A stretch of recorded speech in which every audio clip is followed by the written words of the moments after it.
এটা গল্প দেখো লিখছে কে, ভুলে অন্ধকার আলো শিখছে কে। আজকে শেষ হয়ে যাচ্ছে প্রজেক্ট এবং যা হয় মানে প্রজেক্ট শেষ হলে সবারই খারাপ লাগে, কারণ আমাদের বেশি খারাপ লাগছে কারণ হয়তো আমরা বেশি দিন কাজ করিনি একসাথে। বাট তারপরেও এত খারাপ লাগছে কারণ বন্ডিংটা এত সবার সাথে স্ট্রং হয়ে গেছিল। তো সেই দিক থেকে আমরা সবাইকে খুব মিস করব, কারণ এই বন্ডিংটা সচরাচর কথা হয় না। হ্যাঁ, বাট এখানে হয়ে গেছিল, সেটা এত তাড়াতাড়ি এত এন্ড হয়ে তাড়াতাড়ি, যাবে হ্যাঁ। সেটা সত্যিই ভাবিনি।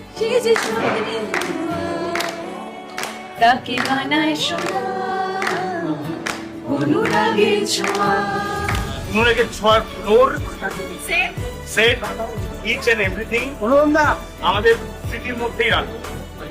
কাল থেকে আর কন্টেন্ট থাকবে না, বাট অনুরাগের ছোঁয়া মনে থাকবে। অনুরাগের ছোঁয়া